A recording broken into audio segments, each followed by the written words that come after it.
שמי וסרמן אהרון. נולדתי בשנת, אני זוכר את התאריך, 22 למרץ 1922.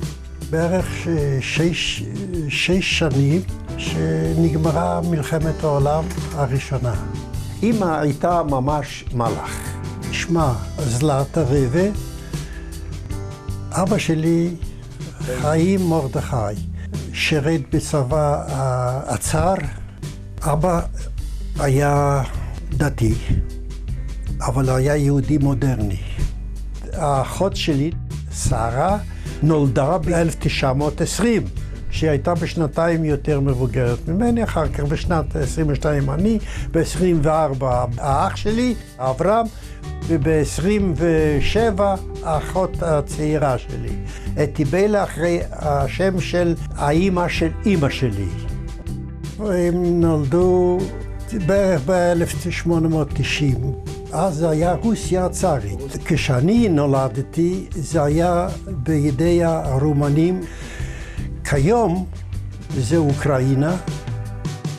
הוא אהב ספרי ז'ול ורן, וכיוון שזה לא זכה לאהדה גדולה, אז הוא היה מטפס על העצים כדי לקרוא את הספרים.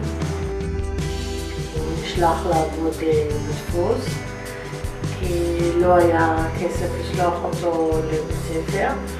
עבדתי בדפוס ממאי בערך 35, כשבמרץ אני הייתי בן 13 בצבא, ועבדתי בכל הרצינות, הייתי כבר בעל מקצוע. אני משכורת למעשה לא קיבלתי, קיבל אבא שלי.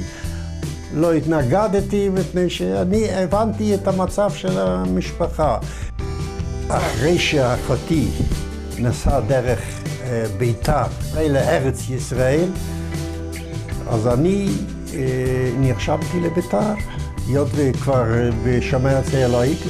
ושם הייתה לי קבוצה מגיל שלי, ואשתי שהייתה בגרדוניה הסתכסכה גם כן שם בגרדוניה, ועברה גם כן לביתר, ושם הכרנו. בימי שבת היינו מטיילים. בעיר שלנו זו הייתה טיילת.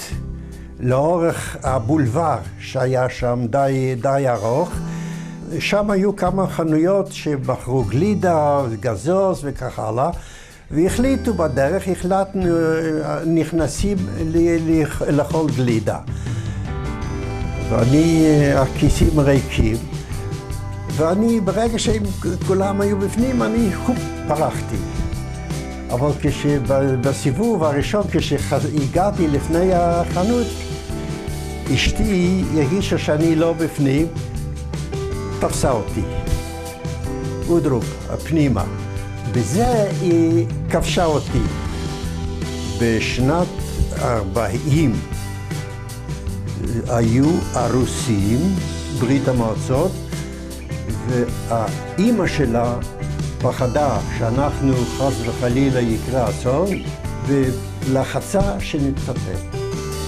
חיתנו אותנו במאי 1941, וקיבלנו חופה וקידושין מהרב, שהוא בין האלה שהרגו אותם אחר כך הגרמנים. לאחר שרומניה שיתפה פעולה עם הגרמנים, שלחו את יהדות חוטין לטרנסניסטריה. עם המשפחה של סבתא לא חזרו. סבתא רבקה ושתי הילדות של רוזה, והדוד שלמה. חזרה רק רוזה. אהרון שיתפו פעולה, החליטו לעלות לארץ. העלו אותנו לאונייה מעפילים שמה קטריאל יפו. כשהם הגיעו לראות את חופי ישראל, הם נלחמו עם הבריטים ובעצם לא הצליחו והגלו אותם לקפריסין. הייתה דרך ארוכה מאירופה לרמת החייל, מקפריסין וגבעת שמואל ושכונת הרכבת וקיבוץ גבת. אהרונצ'יק התנדב לשרת בצה"ל.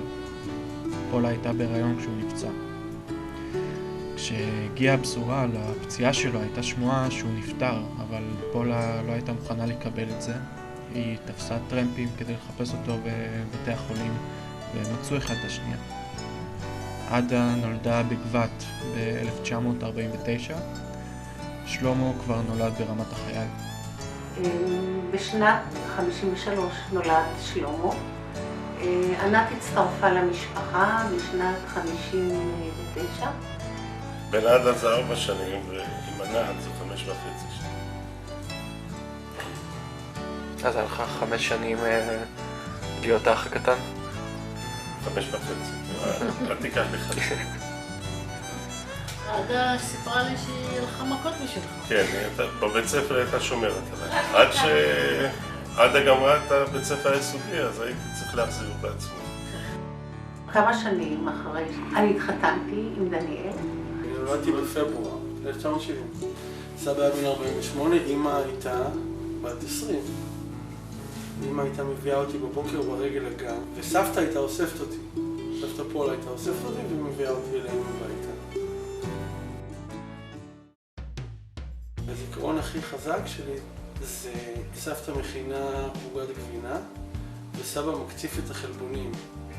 הוא ישב על השרפרף שהכי קרוב לכניסה למטבח, עם מכנסי בד אפורים וגופייה, קערה כזאת עם פלסטיק בצבע תכלת, הוא מערסל אותה כזה ביד שמאל, וביד ימין הוא מחזיק מקצפת כזאת שזה ידית עץ עם חתיכת טייל כזה, ובתנועות כאלה מעגליות מקציף את החלבונים. אני זוכר כאילו היה לו שרירים כאלה יפים, והיה יושב עם הגופייה ככה ועושה את זה, ממש יש לי את התמונה הזאת נורא חזקה בראש. 3 שנים אחרי עמית נולדה זוהר ונוצר איזה רצף מאוד יפה. אחרי שההורים שלי, מרים ושלמה התחתנו, נולדתי אני, מושיק. ואחריי נולד מוטי. ספר לי על סבא אהרון. מה אהרון? תגיד אהרונצ'יק. מוטי היה הנכד האחרון שנולד לפני שפולה נפטרה.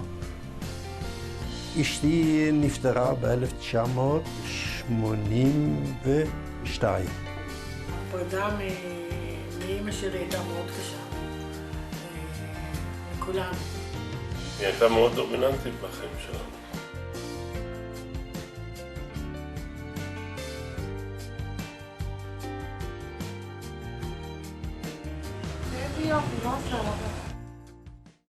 שלושה נכדים נולדו מאז. פול נולד לענת ועמי. ואז אפי. והנכדה הצעירה ביותר, אחותי הקטנה, שלי. כאילו יש הרבה דברים שהם היו חלק מההחלטה. למה לצאת לקורס קצינים? בין היתר זה היה בשביל סבא.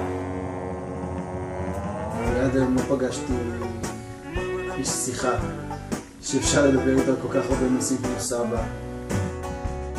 אני זוכר בילדות שהיינו מתנדנדים בנדנדה מחוץ לבית שלו שהייתה חורקת.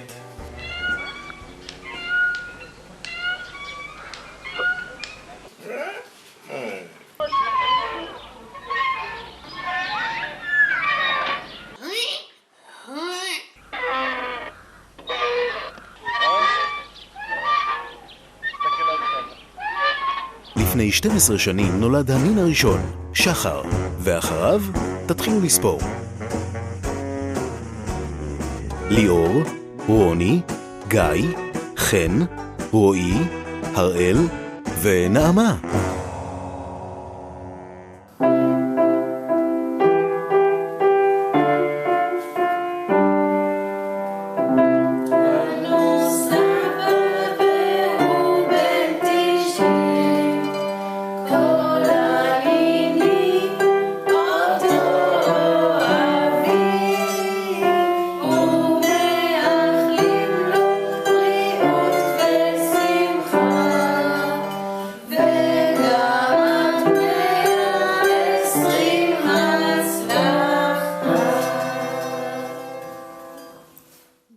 הטועה במדבר, צמא רעב, ואין לו צל.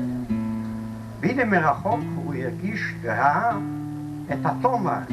הוא הגיע לתומר הזה, והנה מעיין שתת מימיו של המעיין הזה, אכל את התמרים של התמר, וישב בצילו. בבוקר כשהיה צריך להיפרד, הוא אומר לו, במה אברכך?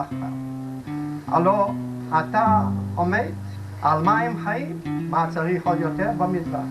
הפירות שלך הם כל כך מתוקים, והצל שלך שכל כך נעלים. ובמה יברך לך ולא בורכת? אז הוא אומר, וצאצאיך שיהיו כמוך.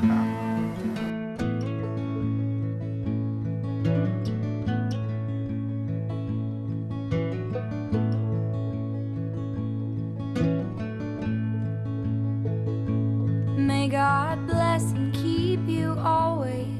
May your wishes all come true.